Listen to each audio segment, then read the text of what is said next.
It's like with respect to, does Iran have sleeper cells in the United States? Based upon, I don't have access to the current intelligence, but based upon my prior access, the answer to that is no. Because Iran's not going to start a fight here when they need to take out all of our forces. Killing civilians here, they know is simply going to enrage Americans and make them stick in the fight. Iran's goal is to sap our will, and one of the ways to sap that is cause military casualties over there and the military costs over there, so that the American people get fed up and say, no, we don't want to continue this.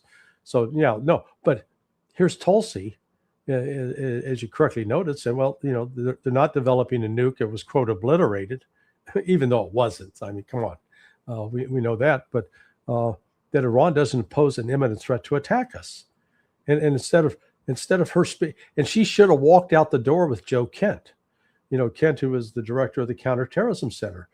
Kent, among all other people in the U.S. government, is the one agency responsible for putting together all terrorist threat information. They're the ones that put together the statistics that are then subsequently published every year in country reports on terrorism.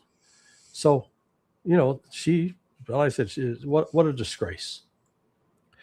Yeah, it was just very disappointing, because I mean, you could tell she just didn't want us to contradict President Trump, because it appeared to me that she's just like saying, no, I got to hang on to my job, because if I answer the third question, the obvious answer was no, there was no imminent threat. How could there be? The physical capacity for that didn't exist.